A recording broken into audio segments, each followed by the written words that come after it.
What's up, you guys? Sean Ross Sapp, managing editor of FightfulMMA.com, Fightful.com, and of course, FightfulSelect.com. Check out our Fightful Select premium service. I do UFC rankings updates, several exclusive podcasts there. We have a lot more on the wrestling end of things, but we're adding stuff to the MMA end as well. The show also brought to you by OMGi.com. Admittedly, I had no clue what ghee was until about 2 weeks ago. Now it's the only thing that I will cook with. I don't use butter anymore. Don't even use canola oil anymore. It is a very natural, organic way to get your healthy fats in, to get your omega-3s, to get your omega-9s. It's a great source of vitamin A, D, E, and K. It is high in healthy fat content. Monounsaturated fats and polyunsaturated fats are essential to athletes and to those who want to cut body fat and increase their overall health. Their ghee at omg.com is made of 100% organic essential fats. It's free of additives. It's free of preservatives, chemicals, and flavor enhancers. You got to check it out. I mentioned on the show this week, I cooked some pork chops with it. It was fantastic. Use the code FIGHTFULMMA and get yourself a discount over there. Also, get a hold of them on Twitter at OMGButter. Let them know where you heard about them. I am joined today by the man who provides FightfulMMA.com with plenty of interviews, plenty of content. And you stocked up on it before vacation, but you're back and you're ready to rock. It's James Lynch. What's up, Sean? What's up, everyone? Glad to be here. Appreciate it. It was quite the card tonight. So I'm of all cards to come back and talk some fights. This was a good one to do it for.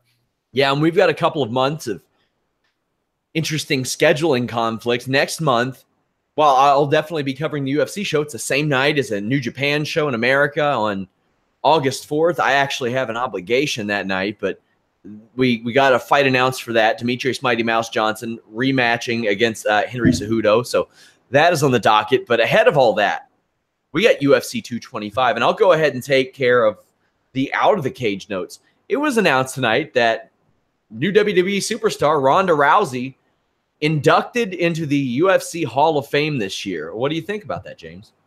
I think it's interesting timing that they decided to just do this right now. I guess Ronda, I'm assuming, has given her indication that she's not coming back. I mean, we sort of knew that, but just for them to make this announcement now, I'm assuming this is probably attached to International Fight Week, where they want to sort of boost that up a little bit, because that's usually when they do the inductions and everything. So I think they're just like, you know what, we need a big name this year. We need to create some buzz around International Fight Week. So I think they just decided to go with it now. And, she's deserving, whether people want to, look at the losses she's had, in her exit of the UFC. She's definitely deserving for the period of time she did, and just for what she's done for women's mixed martial arts. But yeah, when I saw it, it was a little bit surprised, but now that I thought about it, it's kind of like, yeah, that makes sense. Yeah, and I mean, you can't think of many other more deserving candidates to headline than a Ronda Rousey, especially if she's done. And even at 31, I mean, we know that she was pulled from the UFC rankings. There's no way that she was in the USADA pool for the last year or so, even though they would not say that she was retired, but she still was in the UFC rankings, which is a weird thing to me, that she could be in the UFC rankings and be in the USADA, or not be in the USADA pool. And USADA won't comment on it for whatever reason. It's really weird. But if you're not getting tested, you shouldn't be in the rankings.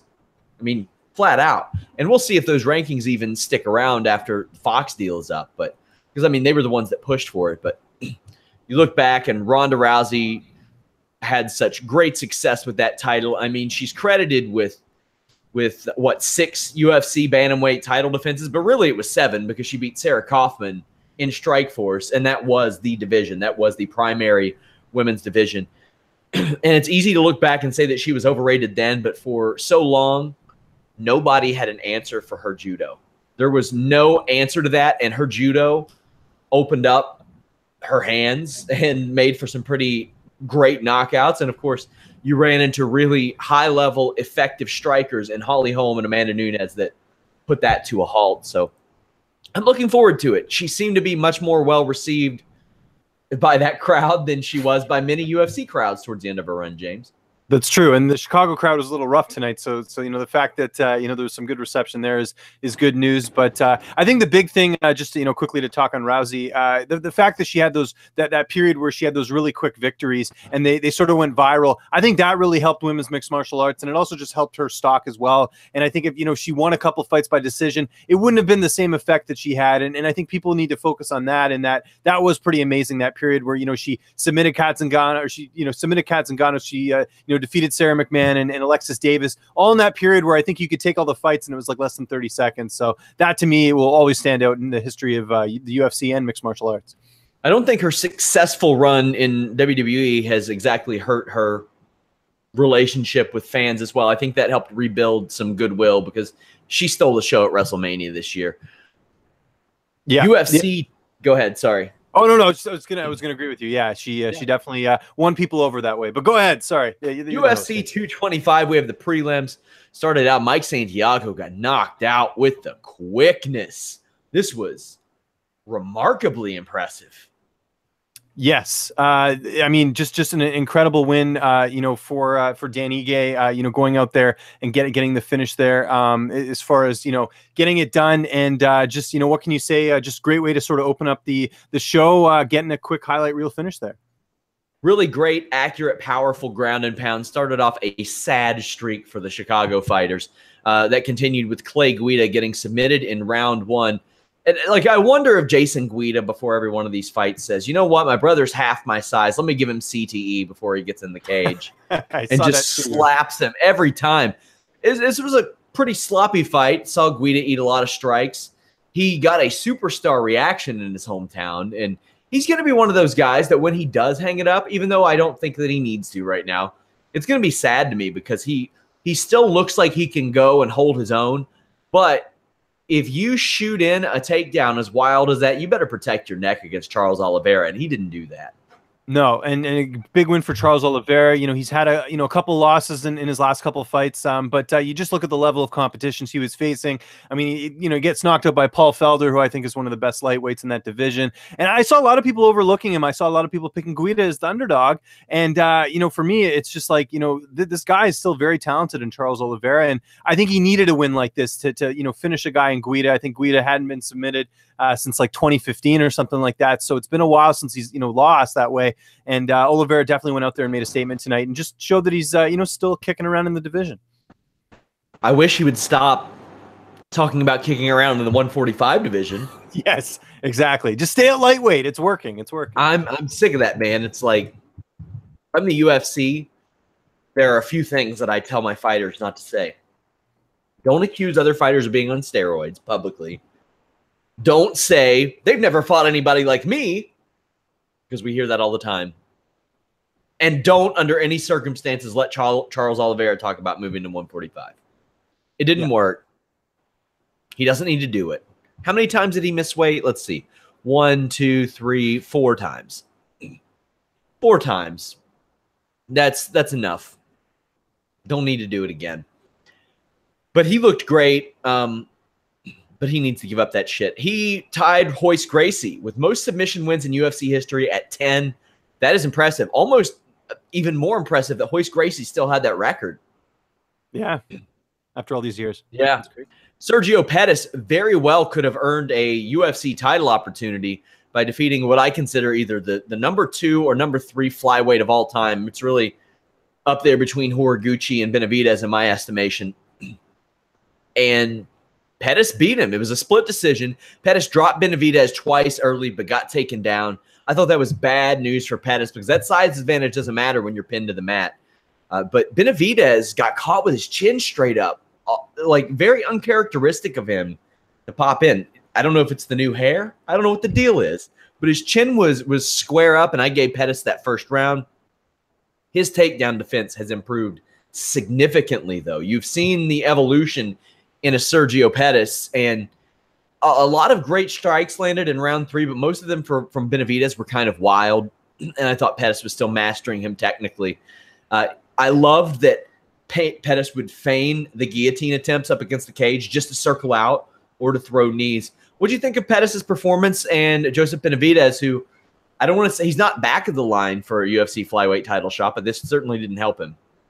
Pettis had a great game plan, great performance. I really think he did a good job of pressuring Benavidez and really sort of threw him off. And Benavidez, just a puzzling performance, but, we got to look at the layoff here in this one. I think that definitely played a factor in this fight. I know for some fighters like Dominic Cruz, it doesn't matter, but I think it really looked like he was a bit rusty in there. And then just, not really. And I don't know if the change of camps have been, an impact as well, too. Benavidez primarily throughout his career has been at Team Alpha Male. Now he's in Vegas training at the PI. How has that been as far as, adjusting, not having those same training partners that he was used to, at Team Alpha Male. And I just think this is a big win for Sergio Pettis. His big knock is he can't seem to fight, beat those guys that are sort of in that higher level, like against Cejudo. And in this fight, he beats a guy that, has fought for the title twice in Joseph Benavidez. And this is a big win for him. And this is good for the UFC because, I don't think people are really dying to see Joseph Benavidez fight for the title again anytime soon. You get Pettis in there. He's got the last name, with the Pettis name with his brother and everything. It adds some new blood into the situation. And I think, too, we saw some improvements with Pettis that should suggest that he is getting better. And he's still really young, too. So this was a big win for not only the flyweight division, but also for the UFC, too, just seeing Pettis getting back on the winning track.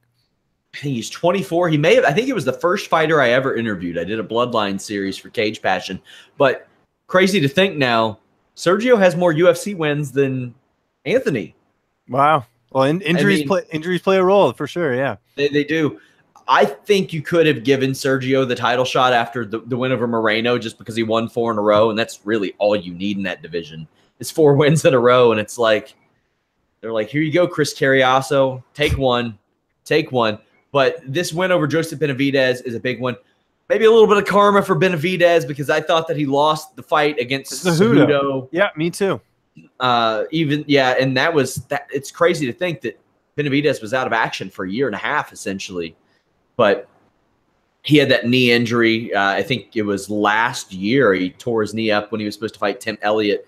So I think that all things considered, that it wasn't a promising look for Benavidez coming back. Also, you have to wonder how a knee injury will affect someone in that division, especially where footwork and speed is so important. But I think Sergio Pettis is there. We had the announcement of Cejudo and Mighty Mouse. And, when Cejudo started to work his way back up in that division, I wasn't keen on the idea until I saw his hands and how much they improved because Demetrius Mighty Mouse Johnson flat out jobbed him out in their first fight.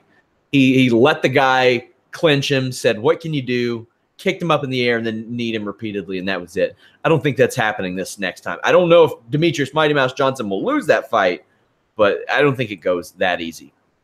No, I agree. I definitely agree that it's a more intriguing rematch at this point, just with the fact that, like you said, it was a quick win for Demetrius last time. Let's see, if Cejudo can make some adjustments and make it actually competitive. And one quick thing, you mentioned Joseph Benavidez supposed to fight Tim Elliott. He was actually supposed to fight Ben Nguyen, if you remember, at UFC 110. But nonetheless, Benavidez is in a weird spot. He might look at moving up at this point because really, he's not going to get a title shot anytime soon. And I don't think people are really dying to see him do that. And it seems like the UFC is kind of getting rid of the flyweight division to a certain degree because, they're not signing guys. I know Jose Shorty Torres came in, but he basically told me in his interview that he thinks that the UFC is just not bringing in any new flyweights unless it's a short notice opportunity. I found that to be the most interesting aspect. And that was a very interesting interview, but that was the thing I took note of the most is that Shorty Torres was like, yeah, they said they don't want to bring in any other flyweights. Either it was me or they weren't bringing in anybody. But yeah, him getting a win was really good for that division too, which Jared Brooks, I think, under the radar. Jared Brooks could very well be 3-0 in the UFC right now. I thought he got a rough go of it in that decision against I can't remember who, Davidson Figueroa. Yeah. And then he essentially knocked himself out with Sheamus's white noise. Unbelievable. But those are the breaks. I'm wondering how Anthony Smith ever made 185. Yeah. Let alone consistently. 6'4". He looked a huge light heavyweight, much less a middleweight who had made it for a decade before this? Yeah. No, it's crazy. It's crazy that he was making that cut, and then of course his last fight. A lot of people don't know that unless you saw the interview I did with Anthony heading into this fight. But he just talked about how he barely made that fight with Thiago Santos, and it clearly looked like he's in a better spot fighting at 205 now, not having to have those the cut, and on top of that, he's entering a division that really could use some new blood, anyways, with all the confusion going on with the title picture and everything else. And this was a huge win for Anthony Smith tonight, taking out a former champion in Rashad Evans, and also just the fact that we got some exciting people to talk about. Sam Alvey won a week or so ago, and now you've got Anthony Smith. This division's getting really exciting again. You're getting some new guys moving up, and I think it really it couldn't have gone better for Anthony Smith tonight. So obviously we have to address Rashad Evans, who guy in the cage here. He had contemplated retirement even, and far be it for me to suggest retirement for a guy, but it just hasn't looked good for Rashad Evans. He still has, as of now, 0 wins against people on the UFC roster right now. Yeah. None. His last win was Chael Sonnen in 2003. Yeah. Do you think we see heavyweight Rashad? No, I think he's done, and it's unfortunate. He had a great career. He's fought some really great guys. He won a title. I mean, a lot of fans now probably look at him and think like, oh, this guy's just a bum. But it's like back in the day, he was the guy. I mean, he was fighting John Jones and all these other fighters and doing really well. And now it's just one of those sad tales. Like it happens to every fighter. If they stick around a little bit too long, you start getting the knockouts, and that's the sign. Just like Rashad did to Chuck Liddell. Sort of a passing of the guard. Then I think we're seeing this now. Anthony Smith knocking out Rashad Evans. It's time for Evans to go on to other things, and he's got the broadcasting career. He's talked about helping kids and really mentoring kids sort of going forward, and I know he's doing a great job with that. So there's stuff outside the octagon for him at this point. So why risk it? He's had a great career, nothing to prove. Yeah, I think it's time to hang it up. He has lost 5 fights in a row now. The UFC gives an extra leash to those who have held championships. We've seen it happen, but it's time to go. I love that Anthony Smith called out Sam Alvey. That's a smart fight. It's a fellow former middleweight, so it's not like he's jumping up too much in size. Not like it matters. He's 6'4". Also, UFC history made tonight. He was the first person to ever ask to go to Nebraska for any reason. So Anthony Smith breaking down barriers. Exactly. He's a trailblazer. And he's I believe he's from that area, so that's sort of obviously why he wants to get the quick turnaround there. But no, he's exciting. You know what? He's a guy that finishes a lot of his fights. If you remember, he had a stint with the UFC when he first came in years ago when he was younger. It didn't go well. He fought on the regional scene, came back, and now he's a guy that I personally like watching fight. And he's a great interview, to be honest. If anyone gets a chance to check out any of his stuff or any of the stuff we're doing here on Fightful, he's awesome. So I'm more than happy to see him get the win here, and I'm excited to see what his future holds at 205 pounds. Yeah, he's won 12 of his last 14. He's won 4 out of his last 5 in the UFC. Yeah, guys, check out FightfulMMA.com. Go over, click that exclusives tab. You'll find all of James' interviews and an article to go with it.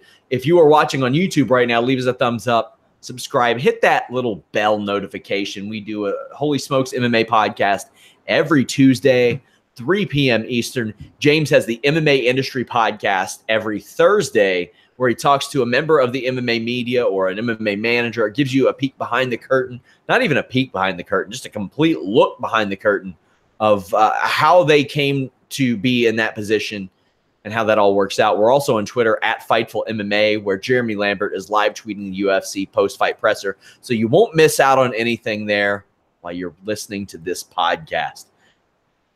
Chris De La Rocha, who one of my friends walked into the room and said, "Frank Mir?" And I said, "Not quite." But he actually looks more like a Ken Marino, if you all recognize him from Party Down or Role Models. He looks like a 265-pound version of him. He defeated Rashad Coulter. This was a hell of a first round, James. Yeah, it certainly was. And, interesting for both fighters both having layoffs, I think a lot of people were surprised to still see them on the roster, but they really delivered in this fight. I remember I was doing a pre-fight show, heading into this card, and this was sort of the one fight that people looked at and said, this is one that probably didn't need to be on the card, but they delivered. And, Chris De La Roca, good for him, man. He's 39 years old. He gets the win here. He, first UFC win, I should say, because he lost both of his fights previously. And people don't get that third shot. Exactly. And he seized it and he took advantage of it. And, it was a fun fight. And it's one of the, Chris De La Roca is never going to go and fight for a title or, get in contention anytime soon. But this was a nice sort of feel good story for the night that on a stack card like this, that he needed it. I mean, it couldn't have gone any better for Chris. So the second round wasn't nearly as impressive, but De La Rocha dragged down Coulter and controlled him. It was just this weird mixture of technique and their body types really preventing much of anything from happening and exhaustion from that first round. Chris couldn't really get a lot of velocity on that ground and pound, but the ref finally saw enough, whether it was via violence or disgust, and just called an end to it. And Coulter wasn't going anywhere. It wasn't going to get any better for him. But a hell of a first round that was. If they had to run this back in like 3 years to throw on a show late notice, give it to me, because that first round was a lot of fun. Yeah, it was. It'll be in Bellator though, because they have there's like an age restriction in the UFC, so they're going to move on there. Number 11, Mirsad Bektic defeated Ricardo Lamas, number 7. This isn't going to win fight of the night, but I liked Bektic's control of Lamas's legs on the ground. Like, you saw him do a lot of really advanced techniques, and Lamas tried to force the guillotine almost to a fault early on, and it's soundly outscored in that round. I don't think Lamas has ever or will ever land a spin kick. That's true. Every fight he goes for this, and he's never landed it. Bektic ends up taking home the split decision win that he was favored in, even though he was ranked lower than Lamas. People knew that he was on the come up. What did you think? Did anything stand out to you in this fight? Not really. I think it's more of just one of those passing of the guard situations, and what a fall from grace for Lamas. He had that loss to Holloway, and then he got those 2 big wins over Oliveira and of course over Jason Knight, and now he's lost 2 in a row. He had that loss against Emmett. Now he gets the loss here tonight. It's unfortunate, and you have to wonder with a guy who's getting up there in age. He's 36. I think he's sort of past his prime at this point. And for Bektic, great win. Finally, Bektic fighting more than once in a year. I mean, he's always injured or he has some issue of him not fighting. So, he's got 2 wins this year, which is good. He got the knockout over Pepe earlier this year. I mean, this is a good win for him, but, we still got to see a little bit more. I see a lot of people sort of hyping this guy up. He's training at TriStar and everything like that. But this is a good win. But he's, if he wants to sort of get to that next level, he's got to, go out and have, better performances than this one. I think we'll agree that this was one of the least exciting fights on the card. But, Bektic gets the win. He's got 2 in a row now. And I think people have kind of forgot about that loss against Elkins, but who knows? Yeah, and I mean, if you run into Elkins, you're going to run into a loss here and there. He's on one of the best streaks of his career, but it's weird to call Bektic a prospect, and really you can't anymore. He just beat Ricardo Lamas. But before this, people still kind of worry, even though he was ranked, but he had been in the UFC since 2014. But as you mentioned, he just wasn't active. He fought once in 14, twice in 15, once in 16, once in 17. And that's tough. I mean, especially as young as he was then. He's only 27 right now, so he's still got some time. So hopefully it is now that he stays active. I'd like to see him fight again, maybe in the fall, keep that momentum going, because he's in line to get a pretty good fight in the featherweight division. Yeah, he absolutely is. I mean, you got to get wins like this. The main thing here is that he did win, so that will obviously move him up the sort of the ladder. And I think we need to figure out where he fits. You beat a guy like Lamas, that's great, that looks good. I think you could argue Lamas is probably like a gatekeeper in the division now. Now let's see how you do against some of the upper echelon of talent, and I'm excited for what the future holds for him. Claudia Gadelha against Carla Esparza. Carla Esparza surprised me. I thought she was going to get ran over in this fight. And as odd as it sounds, if you were to point out Carla Esparza's strong suit heading into this, maybe the wrestling. It's hard to say because Gadelha is such a monster. And with Gadelha, you'd say probably pressing forward, landing some big strikes. It was much of the opposite. Esparza cracked Gadelha after she got big brothered for a little while with an overhand and actually headbutted Gadelha on the ground. I don't know how the ref missed that, but after the first round, Esparza's corner said, change of plans. Let's box her. That's what's working. That's what's working best. And it did work best. And eventually, as we saw, Esparza's grappling hasn't evolved, and neither has Gedalia's gas tank. Fortunately for Esparza, in the third round, Gedalia's gas tank was a little weaker than her grappling ability, but it wasn't enough to get the win. Gedalia got the unanimous decision, and the crowd did not like it. And I don't think that she realized that they were booing the fact that she got the call. I think they thought that they were booing Carla Esparza. That was not what happened. It wasn't what happened. But no. Claudia Gedalia keeping her name in the mix. She did. I was pretty disappointed in this performance. Like you, I thought that Gedalia had a pretty clear way to win this fight. You know, like you said, if you were looking at this fight on paper, I think maybe Esparza could win with the wrestling. But, I mean, this was a very close fight. You could have almost argued this went the other way. You know, I did pick Gedalia heading into this fight, but I would have no issue with people saying that Esparza won the fight.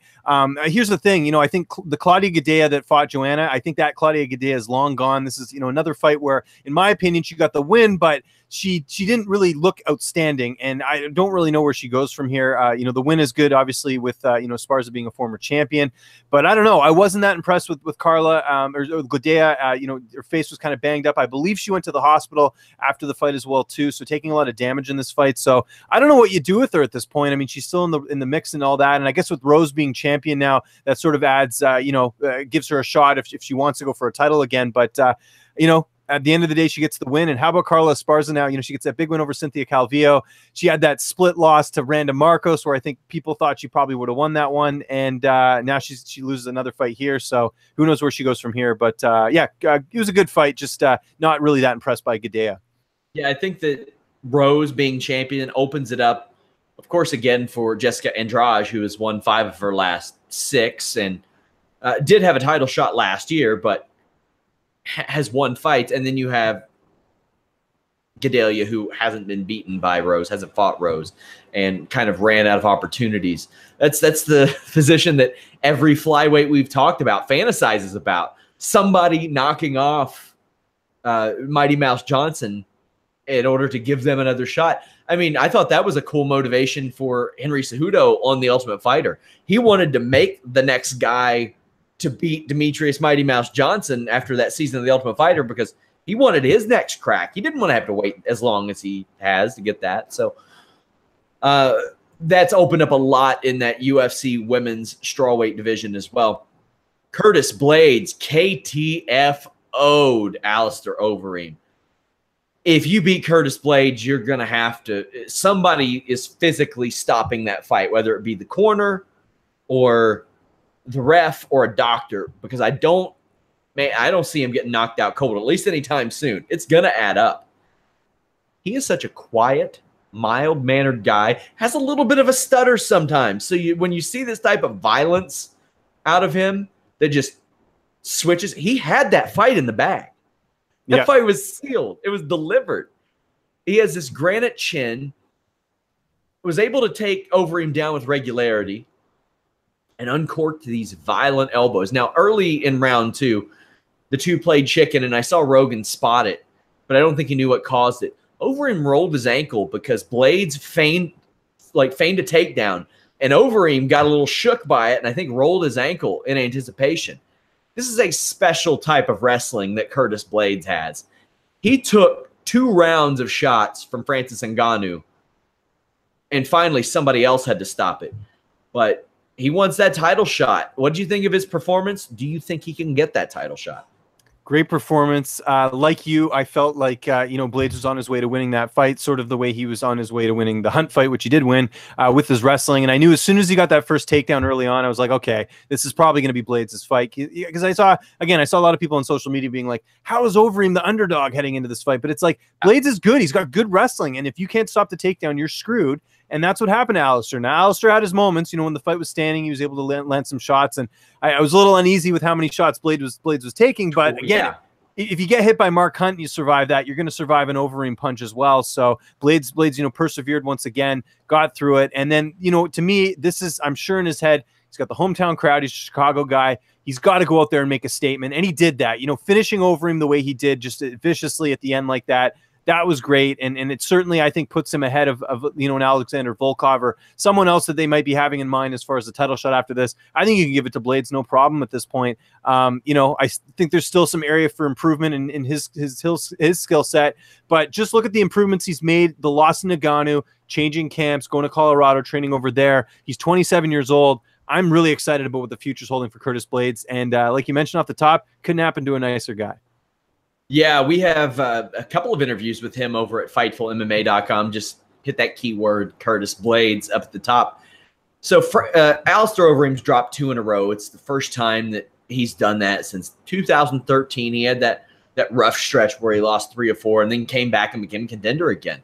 I'm not writing him off anytime soon. He's a 38-year-old guy, but heavyweights skew older. Curtis Blaydes, I think, deserves this title shot. And I had somebody say, Volkov just beat Verdun. Well, Blaydes just beat Overeem and Hunt, and riding should be a 6-fight winning streak, but got that fight overturned after he tested positive for marijuana, which was weird.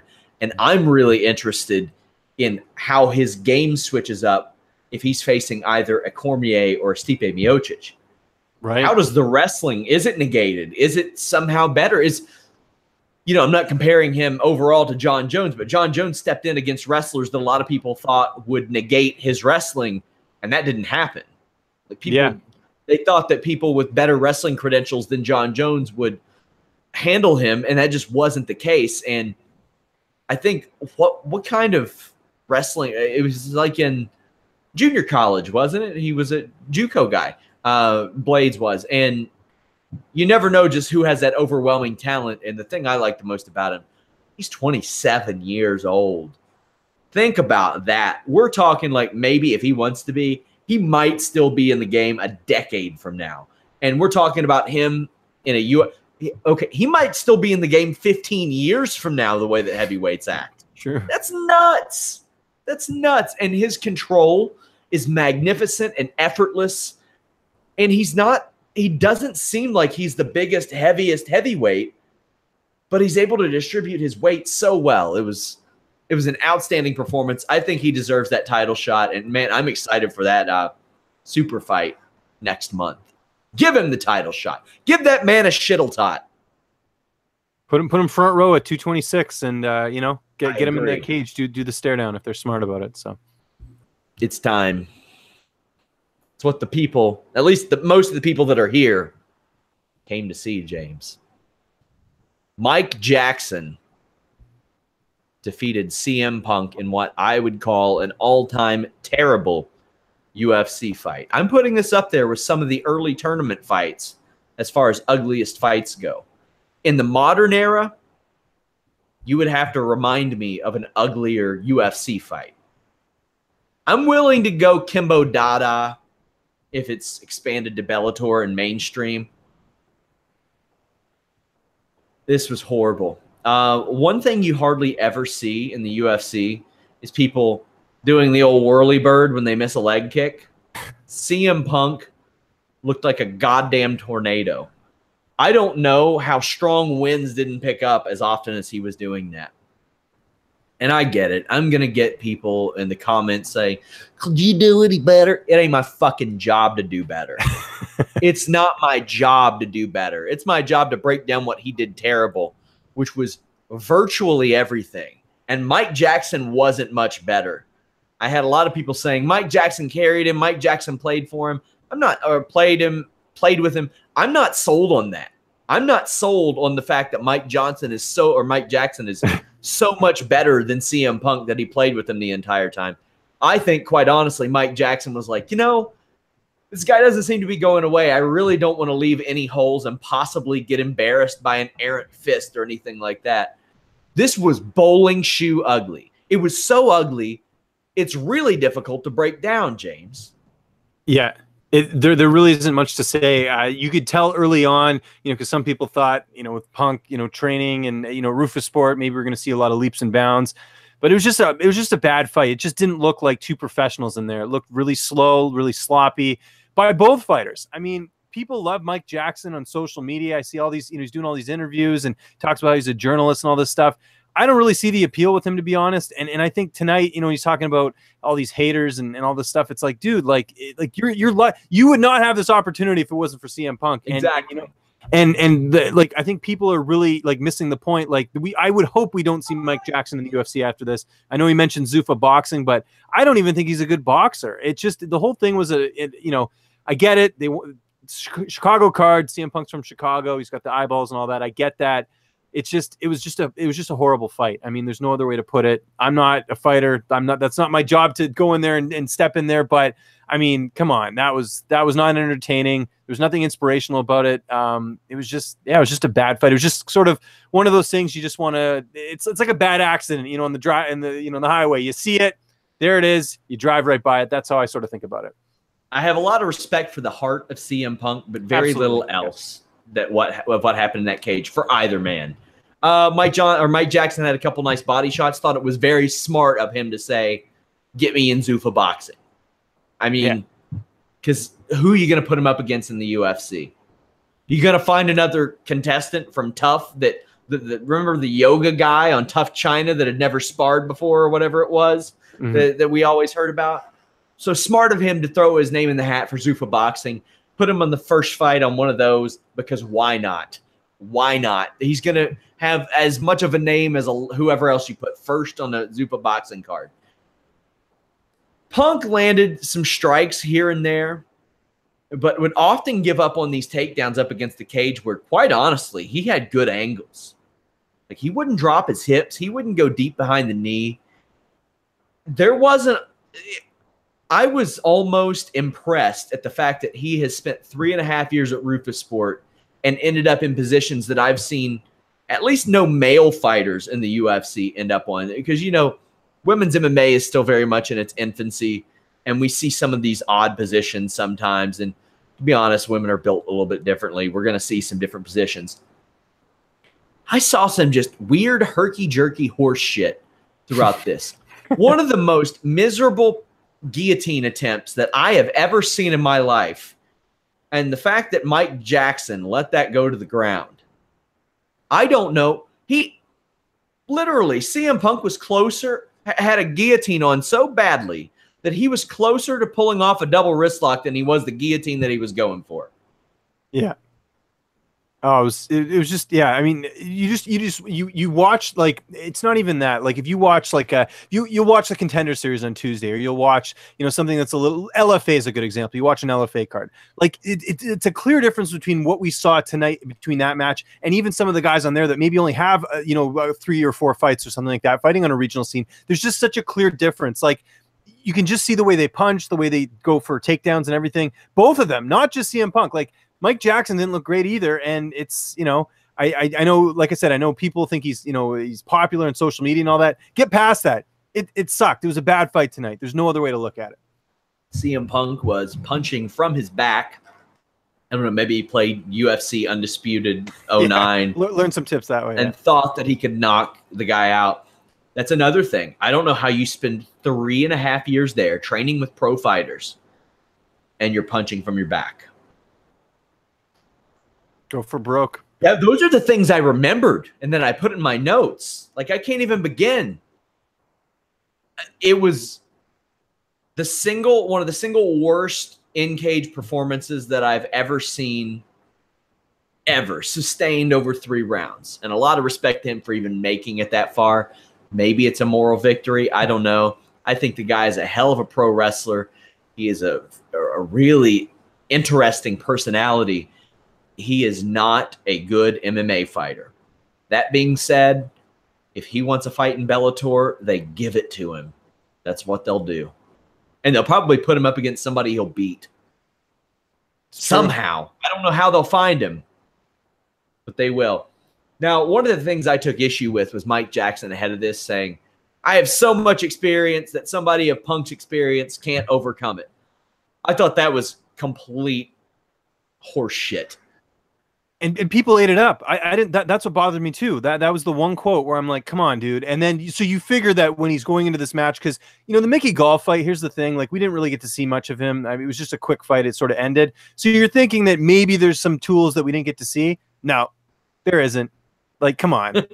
Like that quote was just, it was ridiculous. And that's what bothers me. It's like, it's one thing if he's going in there and saying, you know what, I don't have a lot of experience, but I have enough experience to beat CM Punk. But he made it sound like there's this like arsenal that he has that we haven't seen. And if that's your best shot, whether you're showboating or not, that was, you know, an F-. I mean, there's no other way to look at it that way.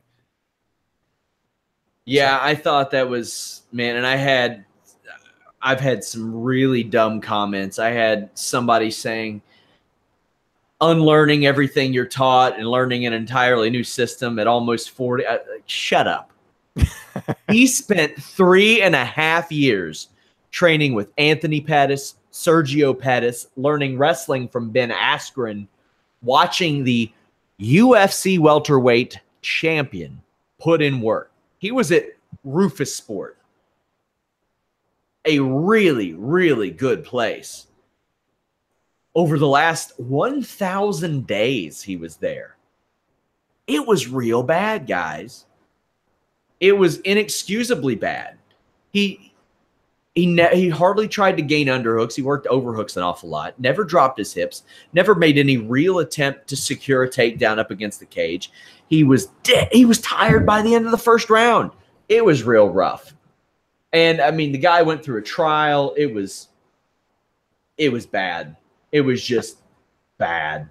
I was going to ask you, how much do you think his age sort of played a factor in that? Because, you know, as you're younger, you kind of absorb things a lot easier. And I think that, you know, maybe for him, because I wouldn't know this, but you might have more sort of insight on this. Maybe because he's learned so much in wrestling, that he's sort of used to training it a certain way or taking in things a certain way. And maybe that sort of, you know, hindered him learning at Rufus Sport. Because I agree, it's just to be there for that long. And here's the thing, guys, a lot of fighters when they're training, they got a job on, you know, on the side, and they're doing other things. And he's a millionaire who's doing this full time. Like, you got to pick up something, and it didn't look like a whole lot.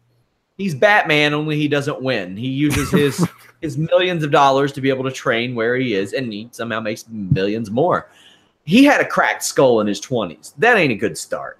No. He's had several concussions, and there is no way that the mileage that he put on his body in pro wrestling didn't affect him. And he had hour-long matches, for the love of God, before he got to WWE. Not to mention the WWE road schedule. And I mean, literally the last week and a half was an attorney and himself recounting his years of abuse on his body and a golf ball to tennis ball sized cyst that was on his back as he was bumping towards the end of his career. The man was beat up. That's not good, man. Like, even Brock Lesnar, when he went to UFC, he had a couple years of WWE schedule on him. CM Punk did several years much later in life. And for the love, I hope he comes back to pro wrestling. I really do, because he's among the most talented I've ever seen in that spectrum. And I admire the fact that he tried to parlay it into something else that he wanted to do. I'll never fault him for trying to chase his dreams and using whatever he can to do that, but this was ugly. This was bad. And I didn't think it would be so bad that I would find it a little offensive, but I did. I found it a little offensive. Not so much that I was like, oh my God, I can't believe it's a black eye to the sport. I mean, I knew enough of what we were getting into, but I thought after 3.5 years of training at Rufus Sport, some of the basics and fundamentals would be a little more sound. That being said, if he decides he wants to come back to WWE tomorrow, he's headlining WrestleMania next year. That's the bottom line. That's just how it is. Whew. Number 12, Tai Tuivasa defeated number 9, Andrei Arlovski via unanimous decision. Even though Tuivasa won this, I thought that it opened up some, maybe a blueprint on him that definitely wasn't there before. He's never been past the first round. I was impressed by his cardio, but sometimes he gets a little eager and sloppy at times. And I would really like to see him refine his uppercut, because there's no reason that Andrei Arlovski shouldn't have been knocked out by several of these shots. What do you think? Well, I think this wasn't that great of a performance for him. You know, I think you could have argued that Arlovski could have won this fight. It was that close. I didn't think it was, you know, and that's what you just said there. That was the narrative I was hearing on social media from a lot of people. Arlovski's going to get knocked out. This is, you know, the up and comer, this and that. I picked Arlovski, and I'm not saying this is sort of a bias thing here, but I just wasn't that impressed with Tuivasa. I mean, if you're supposed to be this up-and-coming prospect, you finish an Andrei Arlovski, and he didn't do that, and he left it to the judges. And I'm telling you, like when it went to the scorecards, and I believe there was 5 media members that I checked that actually scored it for Arlovski. I thought Tuivasa won, but still, kind of by the skin of his teeth. But there's a lot of holes there. Now, here's the thing. He's a young guy. He's not like, getting up there in age or anything like that. He's got an undefeated record. He is 25 years old. So there is some room for improvement there. But for anyone saying that, he made like a statement tonight, I can't see it that way. This is a nice win for him. It looks good on the resume, beating a former UFC champion. But I didn't think it was that like a blowaway performance or anything like that. I don't think that this really hurt Andrei Arlovski either in defeat. I think it hurt Tai Tuivasa more than it hurt Andrei Arlovski, because Tuivasa had this almost aura about him, finishing fights off in such quick fashion and being so charismatic after the fact and saying, line another one up. I think it's a while before we see Tuivasa, maybe even the end of the year before we see him whenever they go back to Australia. Andrei Arlovski will stay about where he is in the division. He always finds a way. He does. But Tuivasa will now hop into the top 10, and I could see him getting, a Derek Lewis.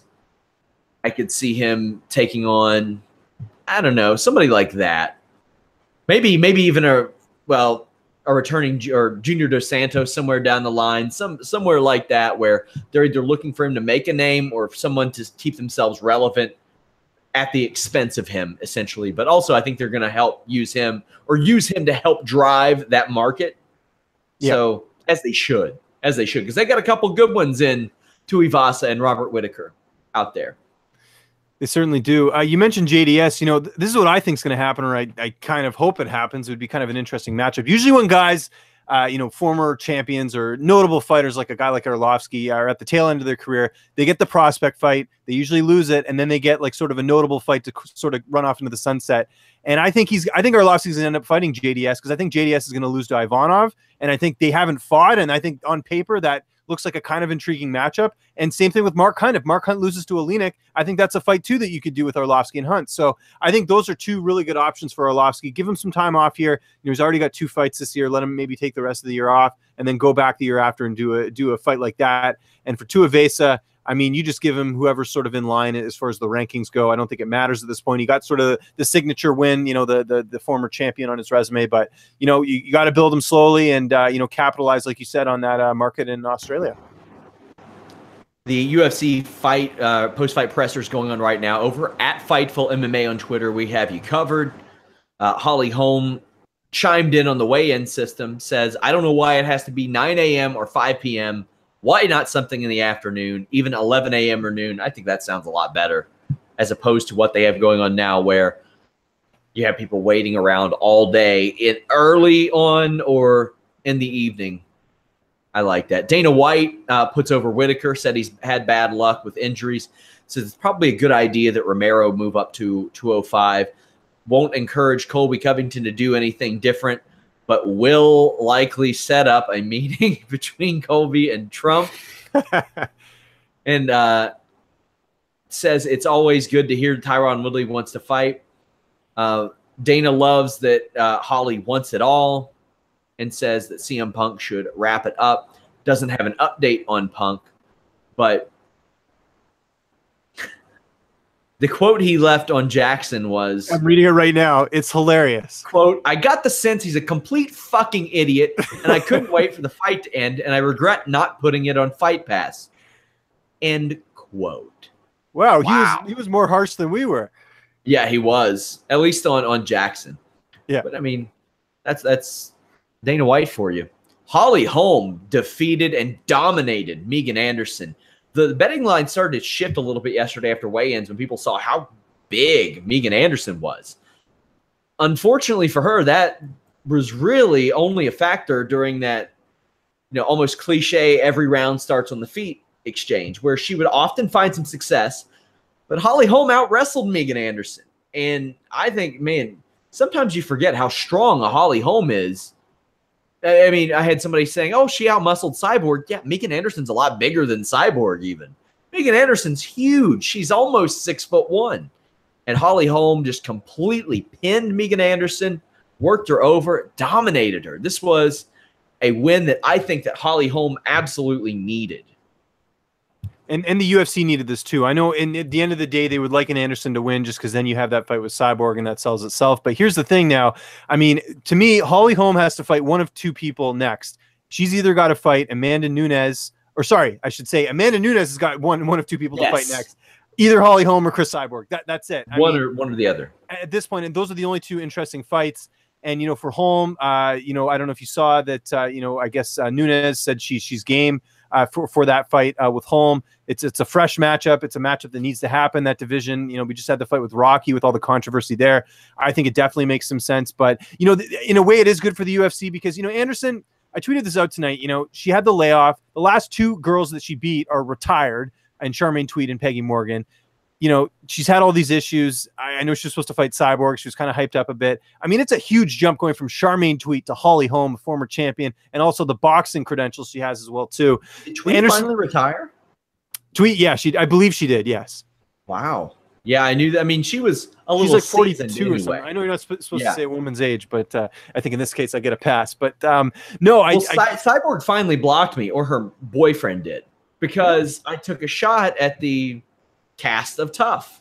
I said, you know, this isn't a very strong cast. You have like maybe two solid prospects there.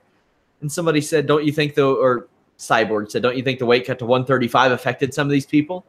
I said, well, considering that one of them fought at 115, no, I don't. And she said, I don't like the disrespect that you show some of these fighters. And I said, I don't like the disrespect that you show your girlfriend's social media, but here we are at this impasse. And then the social media manager blocked me, but you'll have that. Also, thanks to you and Steve Muehlhausen, I don't think there's been any outlet that has interviewed her more than Fightful. So they can keep me blocked because I think we've interviewed her more than ChrisCyborg.com has interviewed her. Right, yeah. Over the last couple of years, so whatever. That's true. Just quickly on Anderson though, like I think there is some room for improvement here. You know, you give her a 35er that moves up, someone that she can, you know, be competitive with. You still build her here. You know, you mentioned the Aussies with, you know, Tuivasa. You know, Anderson has a pretty decent fan base there. You know, she's with Paradigm. She's obviously going to get, you know, marketed well and all that. So there's room to grow with Anderson. Like I said, she's not, you know, 35. She's 27. She's still sort of building her way up here. And obviously we know she's you know, not championship material yet. And the thing that's good here is that, you know, Holm's getting up there in age. She talked about that at the, you know, post-fight presser or the post-fight interview. Like I said, you know, you do the fight with Nunes, you still get a little bit of life out of her because she has a little bit of drawing power, you know, obviously with the Rousey win and everything else. So I think this actually isn't that bad of a situation for the UFC. And, you know, the fight itself, I think, showed that Holm is, you know, still great at what she does. I was a little surprised she hadn't fought Nunes yet. Like in my mind, I kind of thought that was exhausted already, but it wasn't. Also, for all we know, all the women's divisions could be like essentially men's light heavyweight and heavyweight, where these women can kind of go older. We don't always know how a woman's body will react compared to, you know, a man's at 145 or 135. So we'll see how that all works out. A great win for Holly Holm, and Megan Anderson will bounce back and crush some absolute jabron that pops off of that tough season. So no harm, no foul. Colby Covington becomes the UFC interim welterweight champion. Former Impact Wrestling star Colby Covington, defeating Rafael dos Anjos via unanimous decision. He took down RDA like it was nothing twice out of the gate with that body lock with these wild-ass strike setups. Like, he would just wade in. He didn't have a lot of respect for RDA striking, which surprised me throughout the duration of this fight. He was very willing to trade strikes. And, I mean, early on, Rafael dos Anjos owned the clinch, and even though he got taken down, he wasn't afraid to throw strikes in the clinch, he being Rafael dos Anjos. And Covington wasn't afraid to strike. A lot of people didn't like this fight. I thought it was intriguing. I think it's a lot different when you have a wrestler who is active, will strike, and talk shit. We never saw John Fitch doing that. I mean, Jake Shields a little bit, but he had some of the worst UFC striking of the time, too. What did you think stood out about Colby Covington besides that motor? Just that he reminds me a lot of Chael Sonnen. You know, people talk about sort of the outspokenness of, you know, how he goes about things, and he's sort of taken that. He's like Chael Sonnen on steroids, just making things as offensive as possible. Well, but how like about Chael Sonnen on steroids? Well, you mean yes, exactly. Well, which is Chael more Sonnen. steroids? I see what I did there. There you go. But no, how about his game plan? I mean, did this not remind you a bit of him, you know, Chael Sonnen against Anderson Silva a little bit? You know, just putting him against the cage, doing a bit of striking. I mean, Chael didn't do as much striking with Anderson as Colby did in this fight, but I mean, it was just a great game plan. RDA looked flustered from the get-go. I don't think he expected to have, you know, that much pressure from Colby, and clearly RDA was, you know, doing better in the striking department, but Colby was weathering the storm and still going on there. And, you know, it's funny, all these people I see, you know, saying RDA clearly won these rounds. Stop being blinded by this guy and your hatred for him, and just look at this fight objectively and look at the fact that RDA wasn't doing much. I mean, I know people are saying Colby was, you know, wall installing him or whatever, but he was controlling the fight. And I think the judges saw that. And I think this is the best case scenario for the UFC. As much as RDA would have, you know, made a little bit of history, you know, being a double champ and all that, the UFC needs something like this. I am so excited for this fight with him and Tyron Woodley. There's some history there. There's a lot of outspokenness. Apparently the belt, you know, may or may not go to Donald Trump. Like, this is good. I know people hate Colby's shtick, but I mean, you know, we've had him several times here on Fightful. He's a great interview. I know he sort of crosses the line, but you need some attention. And if Colby had not said a word at all, you know, I was at his fight when he beat, who did he beat at on the UFC Ottawa card? I was there live, but that was sort of the point. It was like right after that fight where he started going into sort of the heel mode. And it's like, this guy, if this guy just would have remained how he was, we wouldn't even be having this conversation. But he has brought some excitement into the welterweight division, and I think this is hilarious. And I think it's hilarious how all these people are losing their minds because he's the champion now. Yeah, some people lose sight of the fact. I mean, he is objectively a piece of shit, but he's a good fighter. He has earned his place in this division.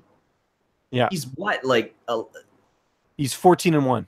14-1, and probably like, think about all the smack he talked heading into this fight. You know, it reminded me a bit of McGregor. You know, when he fought Aldo, it's like he has all this pressure going in. Like, how does someone handle that? And you either thrive under it or you fall under pressure. And he thrived tonight. And we don't get to see that too often in sports. You know, we see a lot of times people coming in overconfident, over cocky. Colby backed it up tonight, man, and that is one thing. Whether you hate the guy, you got to respect the fact that he went out there and took out a former UFC champion in Rafael dos Anjos. 9-1 in the UFC. His one loss is to a prime Warlley Alves. When people look at Warlley Alves like he might be the next coming of Brazilian Jesus, but I thought RDA found some great success in round 4 with a blitz early and a takedown of his own. Colby makes it up, and Colby looked a little weathered here, and then just got that second wind. RDA dragged him back down. In 10 UFC fights, only Rafael dos Anjos and Dong Hyun Kim have taken down Colby Covington. Covington has taken down every opponent except for Damian Maia. There was a pretty brutal kick in the penis. That was pretty tough. That was rough.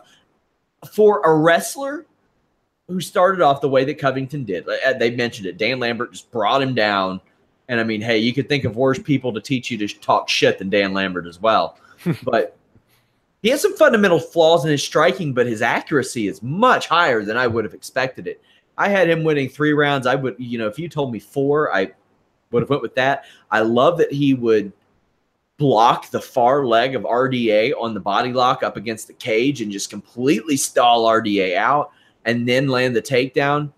Said that he's going to take the title, put it on Donald Trump's desk.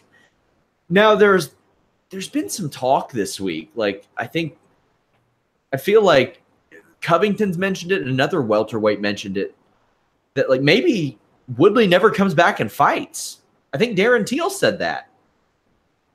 What do you think of that? Like, I mean, it's been a year. He put off that shoulder surgery quite a while. Do you think there's any smoke to that fire? But I mean, Woodley seems like he wants to fight. I think Woodley was doing that to hold out for a George St. Pierre fight or a Nate Diaz fight or a big money fight, as he said. And you saw the Instagram post. I don't know if you did, but he had the $sign post on Instagram with Colby Covington's face next to it. I think he knows this. You know, to be honest, As much flack as Woodley gets for, both his performances and some of the stuff he said and everything like that, he kind of played his cards right, because this is way more exciting. Imagine if, Woodley had fought RDA and lost. I mean, it would just be a completely different picture. But now you've got this fight that the UFC can build up. They're guys that used to train together. I mean, I'm excited for this. Storylines are what make people, what get people invested into the sport. And you have an organic one right here. And you're going to have, and it's essentially, people who love Woodley and people who absolutely hate Covington coming together. And it's going to be awesome. I can't wait. Speaking of organic, OMG.com. They're bringing you this show. Check them out. Follow them at OMG Butter. Use that code Fightful MMA. Let them know on Twitter that you heard about them from us. I can't tell you how much that helps. Also, check out our premium Fightful Select service. Main event time. Dana White says Kelvin Gastelum should have been the backup for this, as Yoel Romero missed weight yesterday, and there's some issues around that. He showed up heavier for this week than he did a short notice fight in his last bout in which he missed weight. Yoel Romero, and I'm going to talk about this at the end. I don't want to really – we're over time anyway, but Yoel Romero has effectively lost 3 straight title opportunities. He done with that middleweight title for now. Yeah, I don't know what's going to – I mean, personally, if I'm the UFC, you go to 205. And you do – someone suggested actually do an interim title fight with him and Gustafsson. No, you do a buddy cop show with him and Rockhold at 205 pounds. Yeah, well, that would – well, Rockhold's out. He's injured, right? So that's how you can film the show, though. It's a buddy cop show. He doesn't have to be healthy. That's true. He can just kiss and solve crimes all day. But – you're right. I mean, MMA is a weird sport that way. Like we just, I was talking to someone about Alexander Shlemenko the other day. I know I don't mean to go off on a tangent here, but he arguably beats Gegard Mousasi. Then he fights some unknown guy who, is like a plus 550 underdog, and he gets knocked out. Now where is he? He's way behind the 8 ball at this point. And Romero, I mean, like you said, the close fight, he beats Rockhold, but it's not for a title. And I know that he had a good fight tonight. I mean, I'm kind of on the fence if I ever want to see a trilogy, because, usually you don't see trilogies when the guy's lost twice. This was an entertaining fight. Romero's getting up there in age. Like, what do you do? There's so many options, but I think going to 205 might not be so bad, especially with the, how bad he looked after that weight cut. But this was like fight of the year, I would think. Man, right? Virtually, you can pick out 3 times in Alexander Shlemenko's career where you can point a finger at anything could happen. That's true. Tito Ortiz lost as well, yeah. Oh, yeah, and then losing to Halsey and effectively, like Bellator, like, yeah, maybe we'll take you, and then him working his way back up to where he was with Musashi. But, I mean, even early on, I mean, when the guy was like 22-3 and then lost a couple fights, came back and reeled off. I mean, he's had a lot of peaks and valleys throughout his career. This fight, man, you could tell that Whittaker worked on that oblique kick for the last year. Yeah, my God, it was almost poetic that he went after Romero's knee, but he goes into movie mode again and breaks his hand and has this story to tell. And this was exceptional. Romero's eye got swollen shut after the first 2 rounds. And then we got, C-level Kane, Stevia Dan Quinn, Kimbo with 6 months of sprawl training, motivated BJ, all these people. Round 3, Yoel Romero is up there. This is one of the great rounds in UFC championship fight UFC history. Elbows, head kicks. Romero caught Whittaker and swarms him, which has to be one of the most horrifying things to be a part of. Romero catching you and then swarming you. As often as Whittaker was landing in the first 2 rounds, you could tell that he was very cognizant of the potential of getting countered, and he was trying to stay away from that because he knew this could happen. This round 3, what's going through your head, James? I'm thinking the fight's over. I don't know how Robert Whittaker was able to survive and sort of keep his wits about him, and especially, finding out. I mean, I had a feeling his hand might have been broken or something because you could tell something was up in the fight. But just to go through that, and it's not like he had an easy fight with Romero the last time either. Like I give the guy props, and coming off the layoff, coming in here, like how is this guy still standing? I honestly thought the fight was going to be over at that point, but. You know what? That's what, good job on the referee. Good job on all parties involved. We got to see, like I said, one of the all-time greats tonight. And, I mean, yeah, there were several times, not just in round 3, but, even in round 5. I mean, I thought this has got to be done. And sure enough, it's friggin' The Walking Dead. These guys are still going forward. This was an unbelievable round. Whittaker opens round 4, catching Romero with head kicks virtually whenever he wanted, really targeting the fact that Romero couldn't see out of that eye. A kick in the penis served to give Romero a little bit of time to breathe, as and Whittaker had stopped throwing his right hand, and it really became evident in this round. He goes full Faber, throws a few elbows here and there, employs that teep kick. Romero landed 2 big strikes, but those were really the only ones he landed in that round. That changes in round 5. Whittaker gets dropped and swarmed again, somehow survives it. Robert Whittaker outlasts Yoel Romero, wins. I mean, his title wasn't on the line because Romero missed weight, so he has missed weight in a championship fight, missed weight in an interim championship fight, and then lost, I think, an interim championship fight or an opportunity just before that. We've talked about where Romero goes from here. Who's next for Whittaker? See, this is the tough thing right now. I think it would have to be Chris Weidman, and it's only just simple MMA math at this point. You know, Gaslam's sort of the guy that's, you know, got sort of a lot going on here, but Gaslam lost to Weidman last year. So if we're going by that, I think Weidman's the guy you got to do next. I know he's got injuries. I know there's all these things. It's a fresh matchup. I think you could do Gaslam if Weidman can't come back soon enough, but I think Whittaker's going to need some time off. Weidman's a former champion, so that also holds a bit of leverage. Who's Gaslam's manager? Ali Abdelaziz. He seems to know how to pull things out. He got Henry Cejudo, his rematch with Demetrius Johnson. So, yeah, I mean, I think it'll probably be Weidman, though. If I'm a betting man, I think that's an exciting fight. I know Romero beat Weidman, but you know, that to me is a fresh, fun, and exciting matchup. Yeah, I've been touting this for weeks in the Fightful Select UFC rankings update thing. This middleweight division is, you take a look at it 5 months ago, it won't look anything like that a year from now. Vitor Belfort retired. Michael Bisping retired. Anderson Silva, Romero and Rockhold likely up to 205. You could argue that Chris Weidman would be pretty well served to move up to 205, but why would he now? Yeah. Why would he now when so many of these guys have been effectively pulled? But by the time next week rolls around, Elias Theodorou might be a top 10 middleweight fighter based on everybody just leaving. So, and you have Apollo Costa emerging, you have a Shoeface emerging, but none of them are quite there yet. And you know what? Gegard Mousasi likely would have got the title shot if he would have stuck around. I mean, who knows what would have happened with him as far as fights and everything. But that's a void. You know, people say there's certain signings that the UFC is not going to miss. Gegard Mousasi would have been a clear-cut one if he would have stuck around because, of course, he has that win over Weidman. I know it was controversial, but still. And virtually, I mean, the thing is, Mousasi could have had a shot at 205 too. That's true. And probably should have if Rumble Johnson would have accepted that interim title fight against him. But I think even then, Anthony Rumble Johnson would have probably, I think he knew he was going to retire. So, yeah, that's the thing. Pro wrestling fans, you may have seen me go back and forth with Corey Graves. I did get a message from Corey Graves saying that he would love to tell me his end of the story about CM Punk. So maybe you guys can look out for that. James, tell the people where they can follow you on social media.